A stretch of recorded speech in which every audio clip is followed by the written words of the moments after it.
Motivation. We all want it. How do you get it? I know how to get it. Play the intro and I'll tell you afterwards. A better you starts today.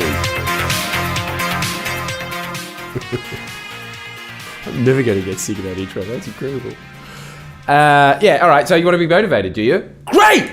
You've come to the right place. I have tons of videos on it. Not many of them in this success island. This is going to be one of the first ones of those. So, Bula, as they say in Fiji. I think it is Fiji anyway. If it's Indonesia, I'm sorry. You kind of looked ashamed of me. Now, whatever your word for sorry is in Indonesian. Whatever that word is. The thing that you need to know about motivation, right, is that it is great.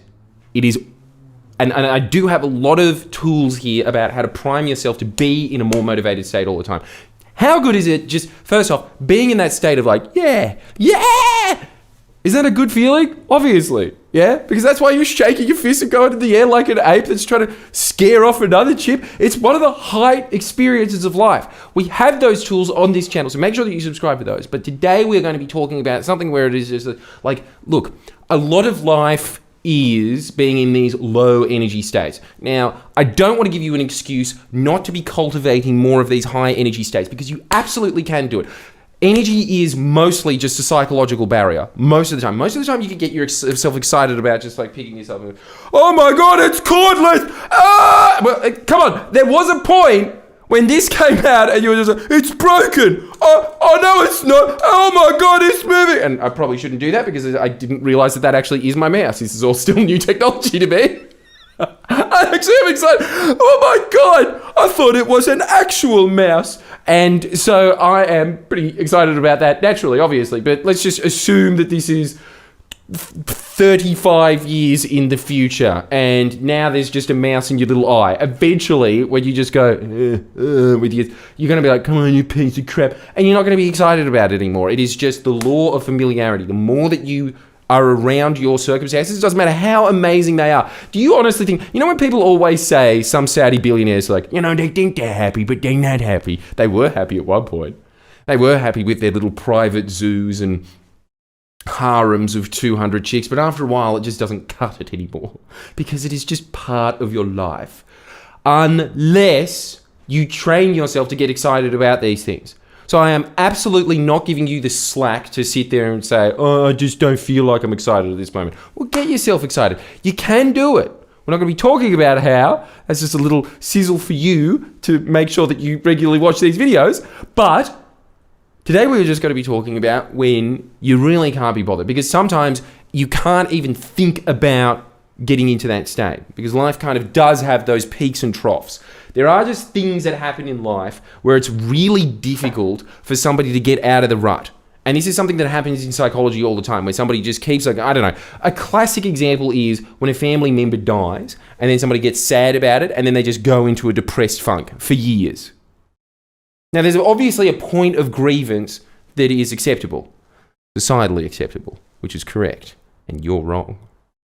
But eventually, at some point, you have to get on with your life, don't you? And so if you just stay in that depressed state, think about all the opportunity cost of that. 2 years of your life. I'm sure first off, that's what your relative would want, for you to just be sad for the rest of your life because they're dead. Well, there would be some psycho parents out there that would just be like, yeah, it's all going to plan. It was all my programming from a young age. Get him to visit my grave a lot and sit there and sob. And I can't even feel it, but it's just nice knowing that while I'm alive. I'm sure there are people like that. But I'm sure, they were here today. They would want you to get on. I don't know why this got so dark all of a sudden. I really didn't mean to. I didn't realize this was Friendly Jordies because right now I could just tell my editor to dim the effects here. But we're not at that stage yet here. But anyway, you get to that stage, right? And then obviously you're just in this funk.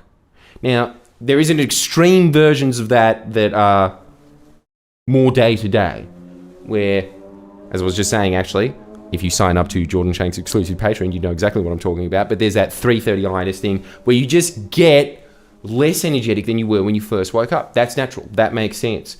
So this is another tool, because what we want to be doing is priming you with different tools, giving you all of these different toolboxes in your head that, oh, okay, today is just a little bit of a spanner day and I can do this to my brain and it'll go, ugh, make me jolt over here like a zombie being controlled by a mad scientist, except for the bad scientist is your conscious brain, I guess. Here's what we want you to do to your own brain. When you are in one of those downward funks, and let's just say that for the rest of your life, you can just keep cultivating yourself to be more and more excited and happy about things naturally. That's what you should be aiming towards.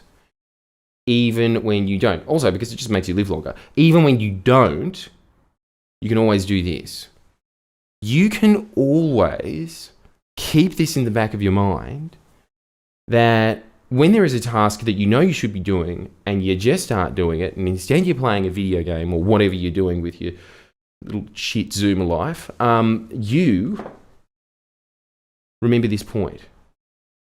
Just start the task and aim to do a shit job at the task.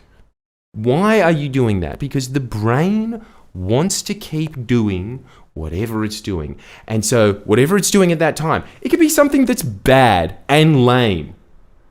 Yeah? You know when you just sit in a bath for too long and the bath just...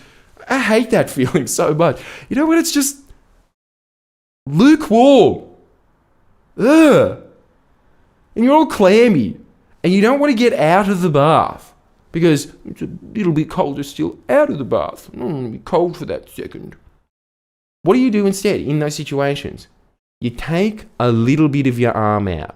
And then your arm goes, ooh, and then you take a little bit of this arm out and go, ooh, and then at that point, you just think, screw it, and then you just get up. It is phenomenal how often this works. It is because once you have started the ball in that direction, the snowball effect happens really quickly. It is just called the law of momentum. It is just, you put a pebble at the top of a mountain and then it goes, and becomes a huge snowball. That's what's happening with your life. As a giant metaphor, which will freak you out when you think about it more. But the direction that you are currently taking right now, today, will have knock-on effects that if you don't correct them, that will keep snowballing and get worse and worse the older you get. Or it'll get better and better the older you get. It just, whatever you are doing, it just keeps tumbling because it just becomes more and more of a deep-set habit. But this is the foundation of that habit. When you are thinking, oh, okay, I don't want to do my homework because I'm doing, I don't know how old you are, what are you, 15?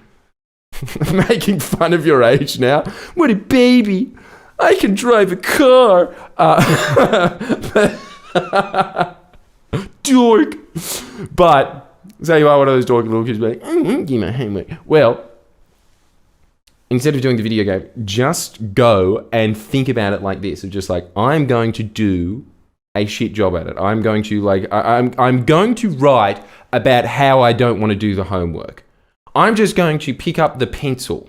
That's all I'm doing. Like, think about the absolute smallest atom that you can do to move towards it, because you want your brain to think, because this is always the thing that stops a lot of people from doing the things that are necessary in life. Always. It is, that's hard. I don't want to do that. Yeah, running a marathon's hard. I'll tell you what's easy. Taking a step. That's easy. You don't have to think about that. But you keep doing it, and then, the journey of 1,000 miles starts with a single footstep. Oh, who said that? Can't remember, so I'm just going to take credit for it. That's what happens in your head all the time. There is just a bunch of these journey of 1,000 miles that you immediately stop. And think about that as the broader context of your life. All of these 1,000-mile journeys that will take 1,000 miles. And let's be honest about it. There are some of those that you've been thinking about for years. And if you're a little bit older, decades. Doesn't that freak you out? That if you did take that step 10 years ago, you would have done the marathon. And then some. In fact, you'd probably be a champion marathon runner, beating opposite Kathy Freeman, I think her name is. The longest running girl in the world. Anyway, you can look that up and that'll be definitely factually correct. That's what you're doing.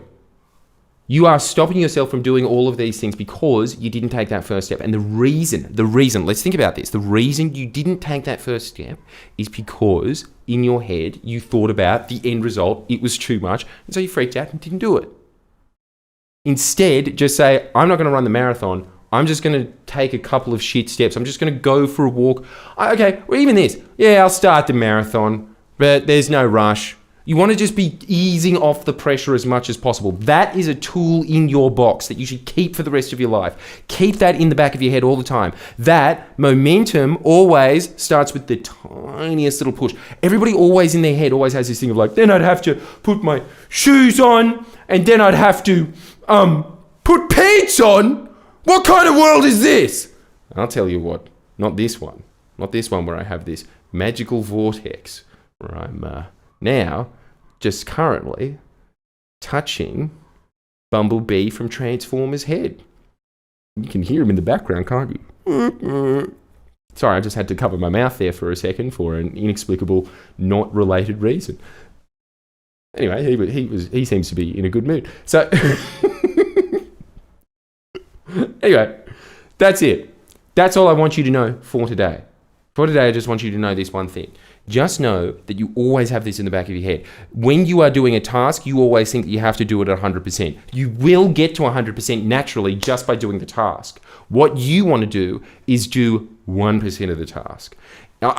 Now, this always works. You know how we were always talking about the Mel Robbins rule of 5 seconds, of you can get yourself out of bed by just saying 5, 4, 3, 2, 1 in your head, and that just short circuits yourself and get that. Sometimes I can't even be bothered to do that. On those days, you know what I do? I do Wayne Dyer's trick. I just wriggle my toes a little bit. And then I start wriggling my feet a bit. And usually by the time I'm just wriggling my feet, I'm just like, fuck it, and then just get up. Out you go. And then you've saved yourself, this is the trippy part, because a lot of those days, and I think about this so often, just because I know those little tricks, and I've been implementing them for years and years of my life, but there are all these people out there that don't. And so they just sleep in. Think about the accumulated hours that you've wasted while somebody else who just knows, if I wriggle my toes around a bit, I can get up and I can do things. It would have to be hundreds, thousands of hours within the span of a few years, wouldn't it? Nuts. Anyway, food for thought. If you want more food for thought, make sure you sign up to Jordan Shanks, where you will be getting unfiltered, no holds barred. Well, there's that filter, but other than that, no holds barred content from Jordan Shanks. All of the gems that I learned that week, in there. All of the little insights that I had that have just made my life a little bit more effective because I was applying these principles, it's in there. All of the stuff that is going to get you ahead in life. If you think that this is good, make sure you sign up for the premium content. A lot of it is nowhere near as well filmed as this because we have years and years and years of me filming and all that. But again, that's a good metaphor for what we're talking about right now. I did it. I just kept doing it. I got to that lazy point, and I should have just upgraded over the time. But there was a more poetic reason for it. But the thing is, I was just like, I'm going to start a channel one day. Fuck it. There you go. Goal setting. Up you go. The laziest, easiest thing that was in front of me. What happened as a result of that? I now have a channel that has 100,000 people, with people coming up to me all the time saying that I changed their life. That started with a step. That started with a step. It is now one of the most fulfilling parts of my life is just talking to you now. That started from just thinking, I'll do the worst job possible from it. Want more wisdom like that? You know where to go. Sign up to Jordan Shanks. You get 2 videos a week. It'll soon be 3 videos a week. Or you could just pay for one if you're a cheapskate. See you then. Or if you're a real cheapskate, just watch for free. Thank you anyway.